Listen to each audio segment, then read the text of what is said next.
Ya. Assalamualaikum warahmatullahi wabarakatuh. Nama saya Novan Andika Siamu dari kelas IF02 dengan NIM 21113967. Hari ini saya akan mengerjakan tugas mata kuliah organisasi arsitektur dan komputer tentang perkembangan komputer dari masa ke masa. Nah, awal mula munculnya komputer pertama itu ada di tahun 1822. Tapi masih belum bisa disebut komputer ya. Uh, Orang yang menemukan itu ahli matematika asal Inggris, Charles Babbage. Mulanya dia bermaksud untuk menciptakan sebuah mesin hitung bertenaga uap. Nah, dia masih menciptakan mesin hitung bertenaga uap, belum bisa disebut komputer yang dapat menghitung tabel angka. Mesin tersebut kemudian ia beri nama Difference Engine Zero dan digadang-gadang sebagai komputer pertama di dunia. Hingga pada 1890, seorang penemu bernama Herman Hollerith merancang sebuah sistem kartu yang mampu menghitung hasil sensus Amerika Serikat yang dilakukan pada 1880. Nah, di sini cikal bakal komputer digital di tahun 1930. Nah, di sini bisa dibilang komputer generasi pertama ya. Jadi ini ada gambarnya contohnya. Cikal bakal komputer digital pertama dikembangkan pada 1930 adalah Alan Turing yang pertama kali mengembangkan mesin tersebut. Ia merupakan peneliti matematika yang sukses mengembangkan mesin yang dapat menjalankan sekumpulan perintah. Komputer digital pertama dikembangkan oleh Konrad Zuse, seorang insinyur mesin asal Jerman. Sebelum Perang Dunia Kedua pecah, Zuse membangun komputer digital pertama bernama Z1 yang dapat diprogram. Pada 1936, di ruang tamu orang tuanya di Berlin, ia merakit plat logam, pin, dan menciptakan sebuah mesin yang dapat melakukan perhitungan tambah dan kurang. Ya, di sini tahun 1930-an ya ditemukannya komputer generasi pertama. Lalu ada lahirnya bahasa pemrograman 1954. Nah, sejak saat itu kan ditemukan nih lahirnya bahasa pemrograman di tahun 1954. Nah, sejak saat itu bahasa pemrograman kemudian ikut berkembang seiring dengan evolusi yang terjadi komputer.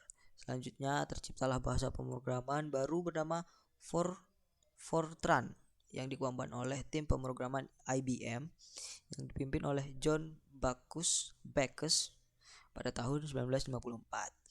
Sebagai salah satu perusahaan yang fokus pada teknologi, IBM berambisi untuk memimpin tren komputer global.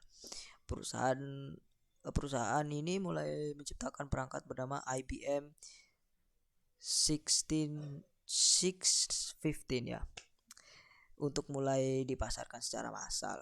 Sampai pada 1965, komputer dikenalkan sebagai alat penunjang untuk para ahli matematika, insinyur, hingga masyarakat kalangan umum. Adapun komputer tersebut dikenal dengan nama Programa 101. Nah, di sini gambarnya maaf. Ya, gambarnya. Waduh, kelewat. Maaf. Nah, ini IBM. Seperti ini, masih ada tabung-tabung begitu ya. Lalu komputer pribadi di tahun 1970-an. Maaf, kepencet. Tahun 1970-an dapat dibilang sebagai era kelahiran komputer pribadi. Ditandai dengan munculnya Xerox Alto, sebuah komputer pribadi yang dapat menjalankan perintah seperti mengirimkan email dan mencetak print atau dokumen atau print ya. Jadi satu hal yang paling beda dari Xerox Alto adalah desainnya yang sudah menyerupai komputer modern. Sebab komputer ini telah dilengkapi dengan mouse, keyboard, serta layar. Nah, jadi sebelum ini belum ada tuh ya keyboard sama mouse. Oh, sudah mungkin ya, tapi belum tergabung untuk komputer gitu. Lalu desain komputer pribadi kemudian disempurnakan oleh IBM. Lagi-lagi IBM yang memegang kasta tertinggi perusahaan teknologi ya, lewat sebuah perangkat bernama Acorn ya. Komputer ini sudah dilengkapi dengan chip Intel, 2 slot disket, keyboard, serta layar monitor yang berwarna. Nah, ini mungkin sebelum itu masih hitam putih. Nah, di sini IBM bikin inovasi yang berwarna. Nah, yang terakhir ini ada komputer era 2000-an, yaitu komputer sampai era sekarang ini ya, yang sudah mulai modern. Memasuki abad ke-21, laju perkembangan perangkat komputer semakin pesat seiring dengan perkembangan teknologi. Penggunaan disket dan CD-ROM mulai tersisihkan oleh media penyimpanan portable yang lebih canggih, yakni USB drive USB ya, itu flash disk, USB drive. Sementara itu, Apple semakin gencar mengeluarkan inovasi terbaru lewat sistem operasi bernama macOS X. Microsoft pun sebagai kompetitor juga meluncurkan sistem operasi yang lebih modern, yaitu Windows XP.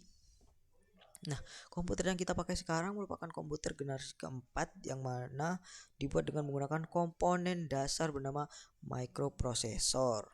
Chip microprocessor ini memiliki ribuan transistor dan beberapa macam elemen sirkuit yang mana saling terhubung menjadi satu.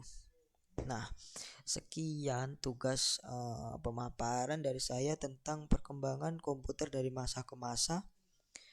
Kurang lebihnya mohon maaf. Wassalamualaikum warahmatullahi wabarakatuh.